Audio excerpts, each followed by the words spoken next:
My wife stood in a courtroom and told a judge I never built anything. What she didn't tell him, what she couldn't tell him, was that everything she'd ever built, I paid for. Every brick, every blueprint, every breakthrough with her name on it. Mine. And I let her have it, right up until the moment she tried to take everything else too. Welcome back to Dad's True Revenge. Grab your snacks, get comfortable, and remember, the people in these stories had every chance to behave themselves. They just chose wrong. Drop a comment and be sure to subscribe. You're going to love it here. The day Sandra filed for divorce, I was eating a ham sandwich, not a metaphor. Actual ham. Yellow mustard, the cheap kind. On white bread because we were out of wheat. I remember because the process server knocked so hard the mustard packet slipped and got on my shirt. The blue one Sandra bought me for our 15th anniversary. And my first thought wasn't my marriage is over. It was, that stain is never coming out. That tells you something about where we already were. Her attorney was a man named Brett Evans.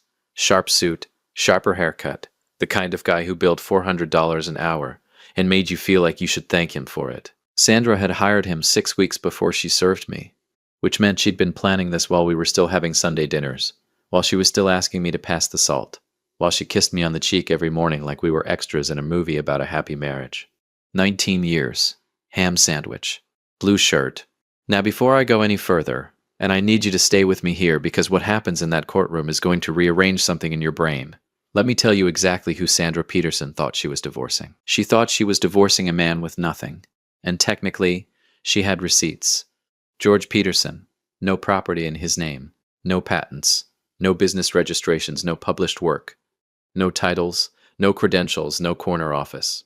On paper, I was the human equivalent of a blank page. Sandra, on the other hand, had everything. A thriving architectural consulting firm, Sandra Peterson Design Group, with 41 employees, a downtown office with floor-to-ceiling windows and a client list that read like a who's who of American infrastructure. 3 published papers, 2 industry awards, a profile in Architectural Digest that used the phrase self-made visionary 3 times. Self-made. I'd cut that article out and put it on the refrigerator, actually. Sandra had looked at it and smiled the way you smile at something that is both true and not true at all. And I'd smiled back, and neither of us said the thing we both knew. We were very good at that. Here's what Sandra's Architectural Digest profile didn't mention. The firm started in our garage, in a house I bought, with money I'd saved for 11 years working as a project finance consultant. The least glamorous job title in the English language, by the way. What it means, practically, is that I spent my career figuring out how to fund large-scale construction and infrastructure projects. Finding money, moving money, structuring deals so that ambitious, talented people could build things that actually got built. Sandra was the most ambitious, talented person I'd ever met, so I funded her. Not as an investor, not as a business partner with a contract and a lawyer, and a handshake deal, as a husband. Because that's what you do when you believe in someone. You put your money where their dream is, and you don't ask for a receipt. The first check I wrote for Sandra Peterson Design Group was $47,000. She'd spread her business plan across 3 placemats. It was color-coded. Sandra color-coded everything. Red for risks, green for revenue projections, yellow for what she called faith-based assumptions, which was her charming way of admitting she was guessing. "This is real, George," she said. "I can actually do this." I looked at the plan. I looked at her. I signed the check. "I know you can," I said. She cried. Actually cried. Sandra didn't cry easily. She was built from something tougher than the rest of us. So when tears came, they meant something. I should have gotten that in writing. I'm kidding. Mostly. Over the next 14 years, I funded everything. The first office lease, $8,400 a month. Downtown, because Sandra said location was credibility and she wasn't wrong. The drafting software licenses. The equipment. The first 3 employees whose salaries I personally guaranteed when the firm's cash flow was still more faith than fact. The legal fees when a contractor tried to stiff her on a project in 09, and she fought him all the way to arbitration and won. I paid for the win. I paid for all of it.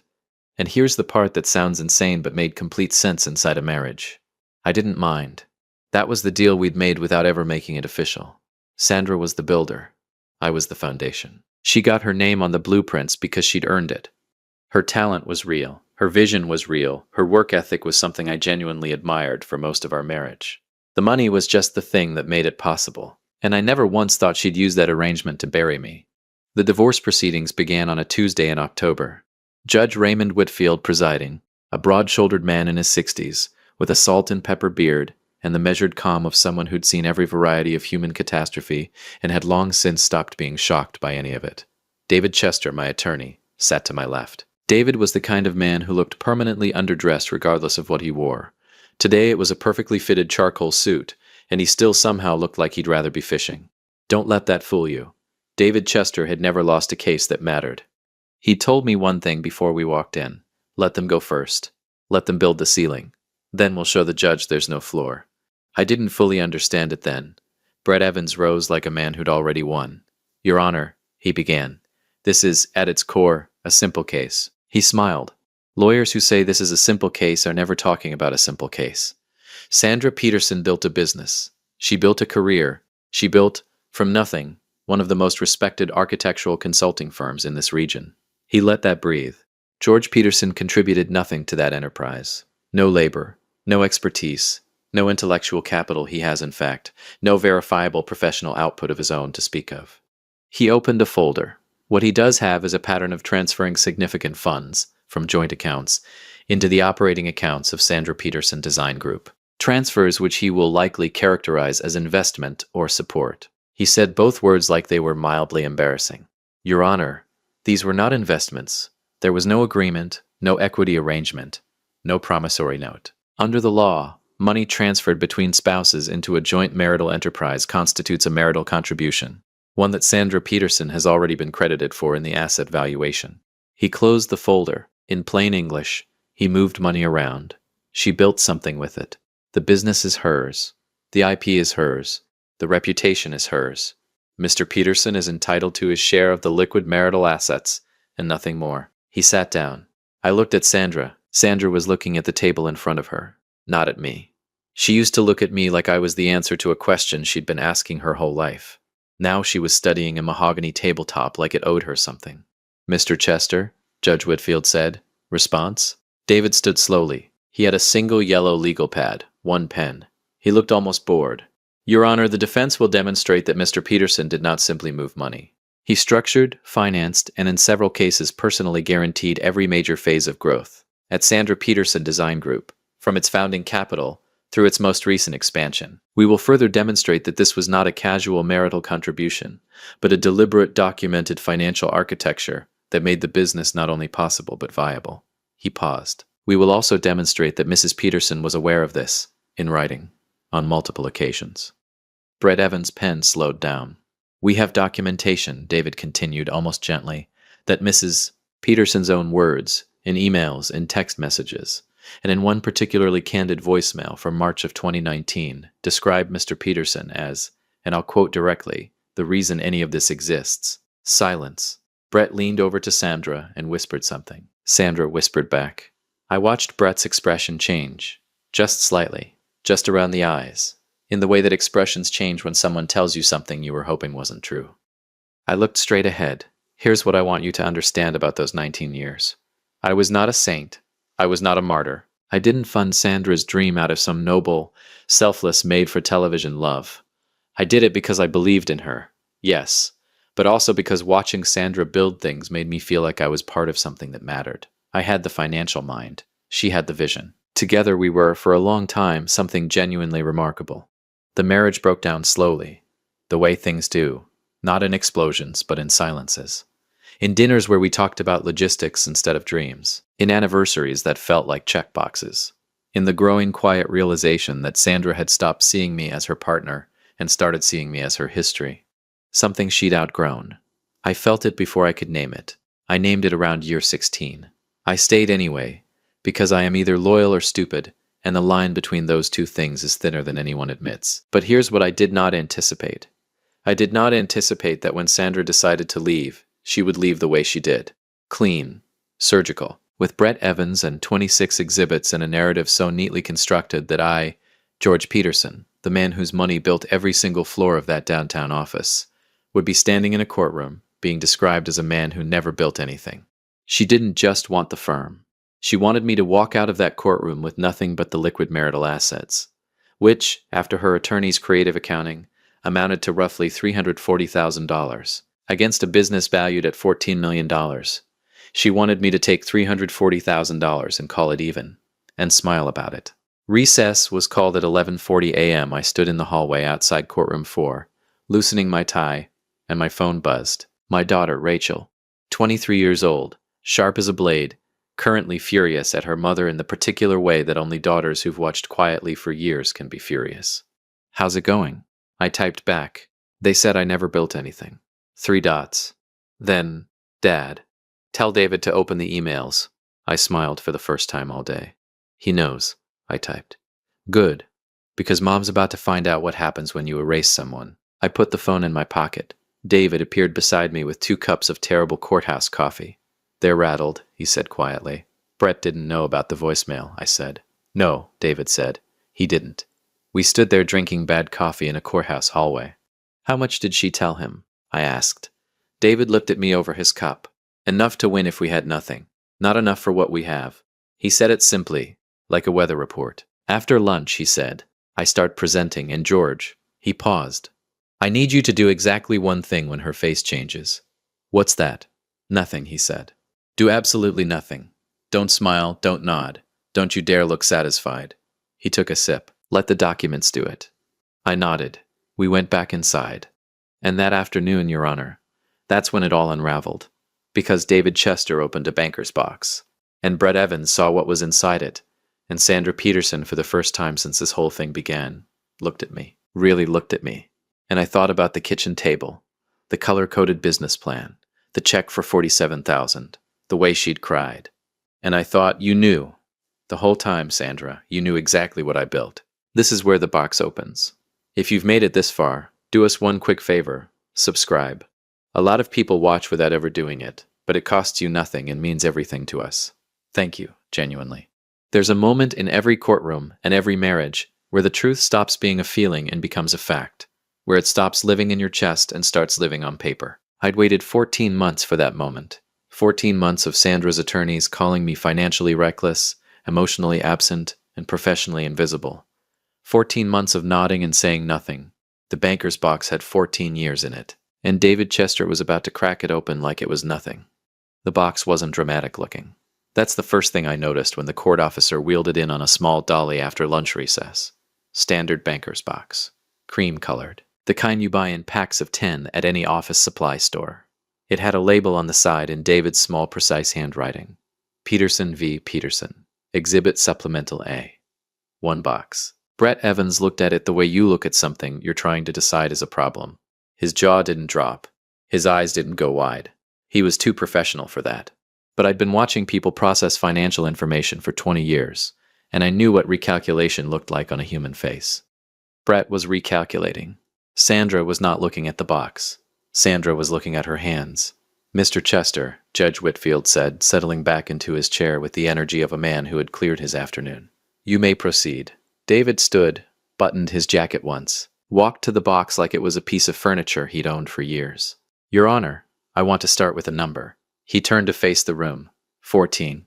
He let it sit there. 14 years ago, Sandra Peterson Design Group did not exist. There was no firm, no staff, no clients, no downtown office.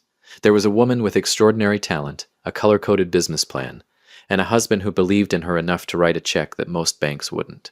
He reached into the box. Out came a single document, slipped into a clear plastic sleeve.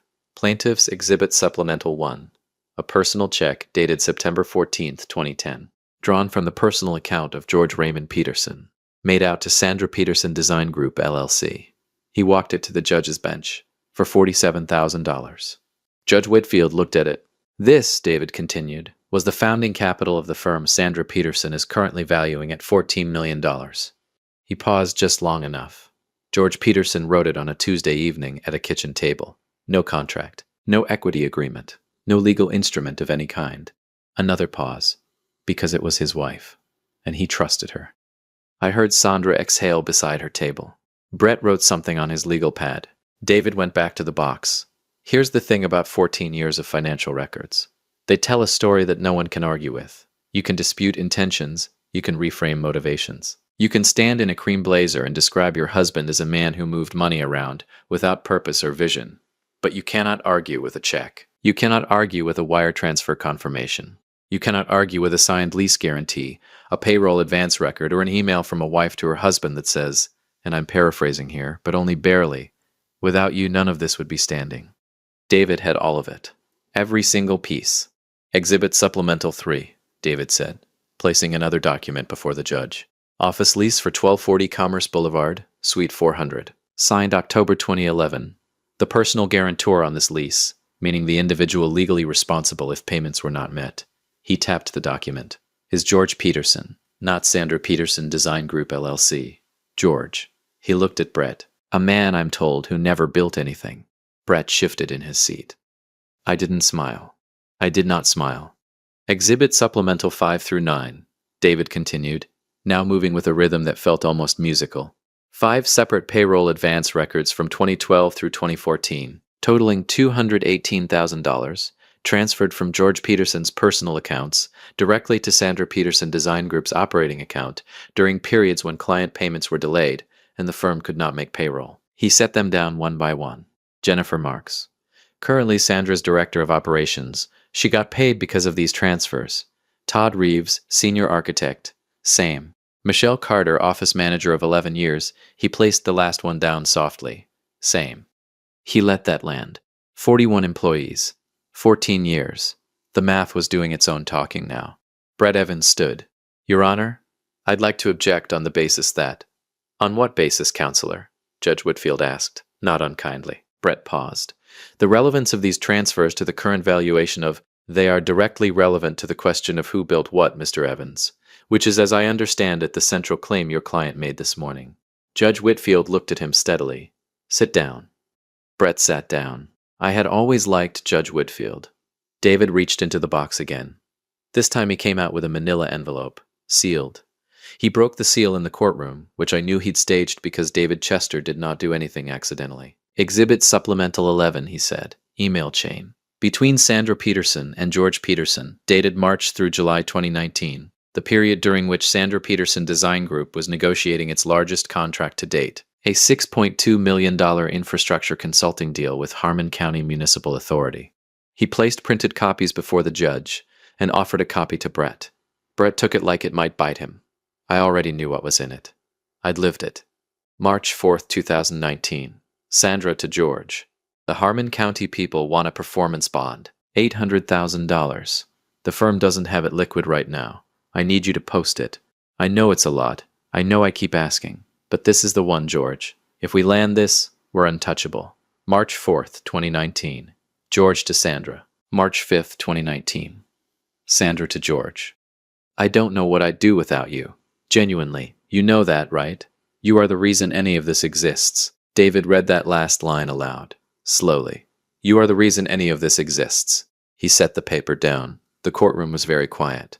I looked at Sandra. Sandra was looking at the table again. But we weren't done. Because David Chester, God bless that methodical, soft-spoken man, reached into the box one more time, and this time what he pulled out made Brett Evans' pen stop completely. Exhibit Supplemental 14, David said. This is the one I'd like to spend some time on, Your Honor. He walked to a small projector that his paralegal, a young woman named Chloe who looked like she'd been awake since 4 a.m. and was running entirely on purpose, had quietly set up during the document presentations. The screen on the courtroom wall lit up. It was a spreadsheet. Color-coded. Red. Green. Yellow. I felt something tighten in my chest. Sandra saw it and closed her eyes. This document, David said, was created by Sandra Peterson in January of 2010, 9 months before the firm was founded. It is her original business plan, the one she presented to her husband at their kitchen table. He clicked to the next slide. I draw your attention to the tab labeled Funding Sources. Judge Whitfield leaned forward. The Funding Sources tab had one line item. 1. It said, George. Not personal investment, not spousal contribution, not seed capital. Just George. Mrs. Peterson, Judge Whitfield said quietly. Did you prepare this document? Sandra's attorney leaned over. They whispered. Mrs. Peterson, the judge repeated. It's a yes or no question. Sandra looked up for the first time in an hour. Yes, she said. Her voice was steady. I'll give her that. And is this your handwriting in the margin notation next to the funding source?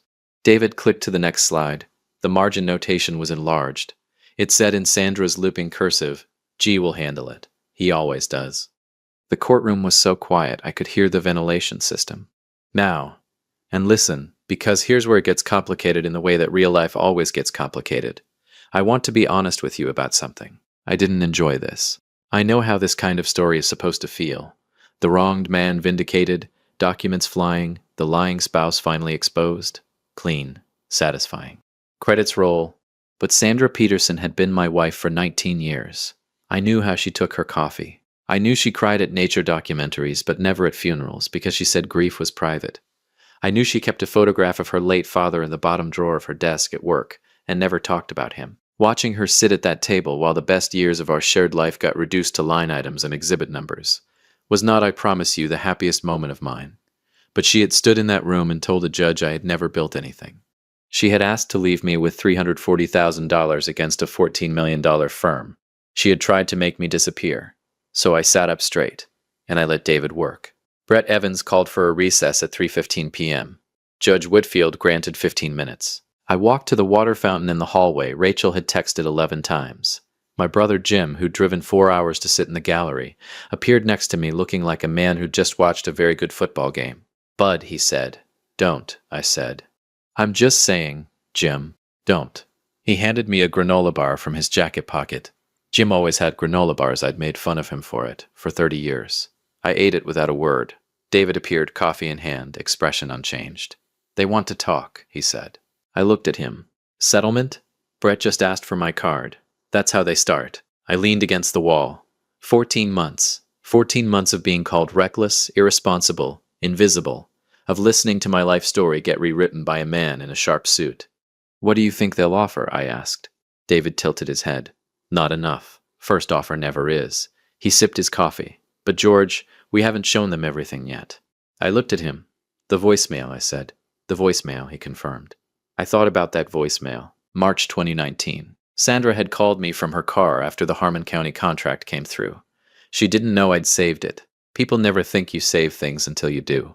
I'd listened to it maybe 100 times over the past 14 months. Not out of bitterness exactly. Out of something harder to name. The need, maybe, to hear that I hadn't imagined it. That it was real. That she had known. That she had always known. Play it, I said. In there? David nodded toward the courtroom. Play it. He studied me for a moment. Then let's go back in, he said. The recess ended at 3:31 p.m. Brett Evans did not look like a man who'd spent 15 minutes recovering. He looked like a man who'd spent 15 minutes being told things he wished he hadn't been told. Sandra sat down without looking at anyone. Judge Whitfield called the room to order. David Chester stood, reached into his jacket pocket, and produced a small digital recorder. And somewhere in the gallery I heard my brother Jim unwrap another granola bar. The voicemail was 47 seconds long. It changed everything. This is where Sandra Peterson finally looks up. Where Brett Evans says 4 words he's probably never said in a courtroom. Where Judge Whitfield makes a ruling that I still think about on quiet mornings.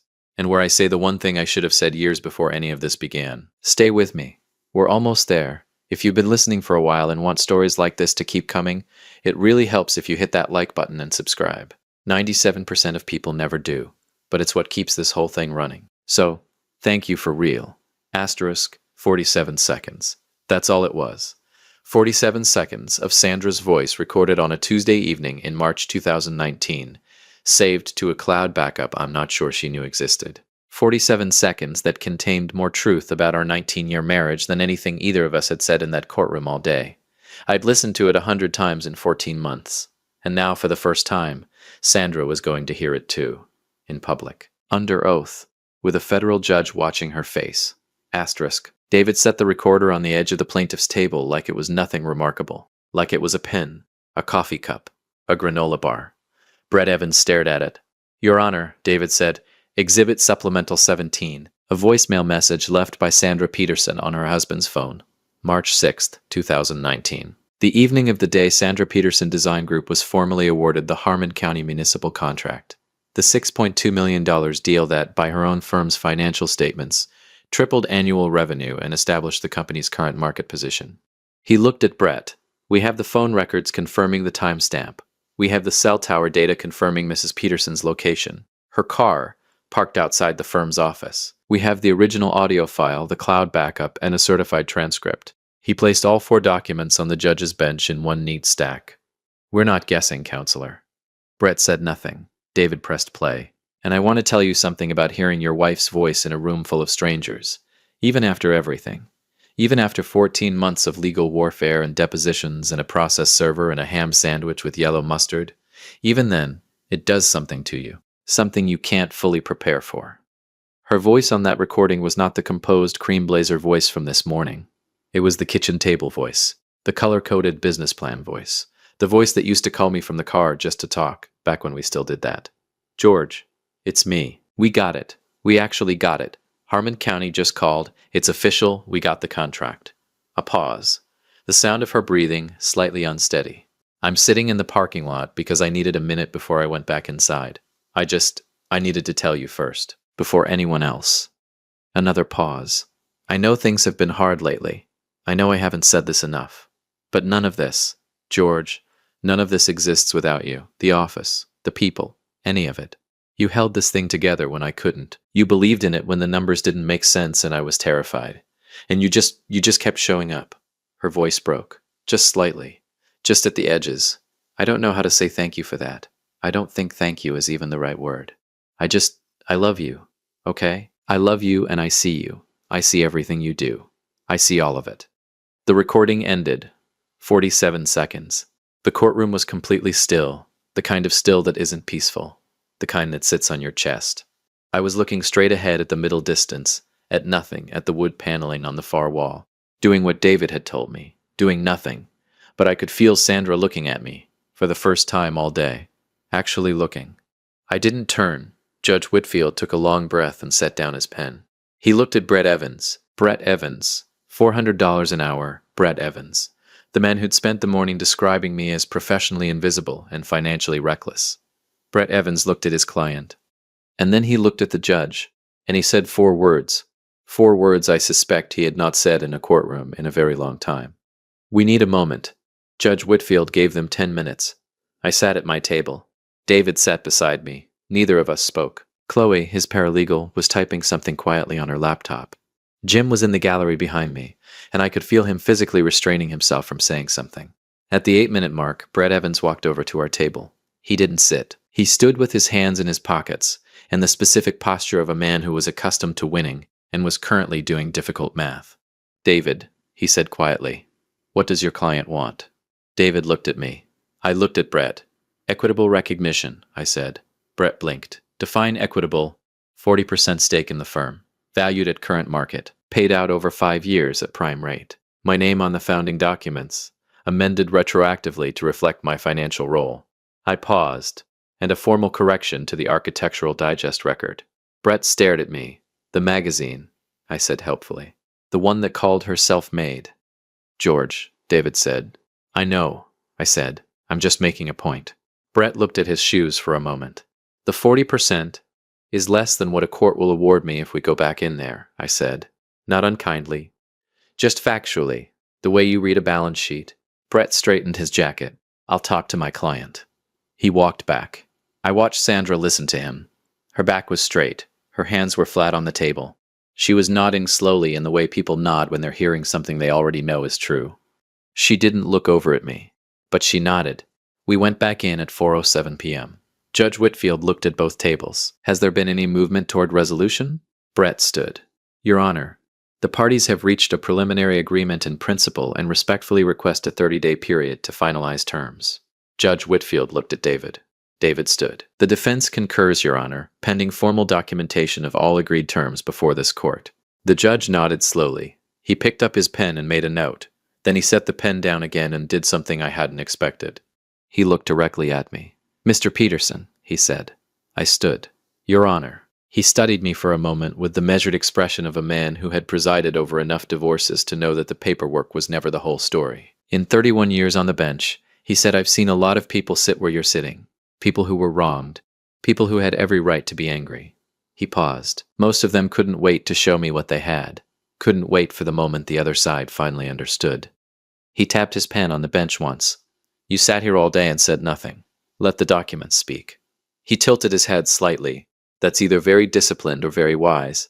I haven't decided which. With respect, Your Honor, I said, I don't think there's much difference between the two. Judge Whitfield almost smiled. Almost. 30 days, he said. We're adjourned. The courtroom emptied slowly the way courtrooms do. The shuffling of papers, the muted conversations, the particular exhaustion of a room where something real just happened. Jim materialized at my elbow, with a granola bar and the expression of a man who had been waiting all day to say something, and was now physically incapable of holding it.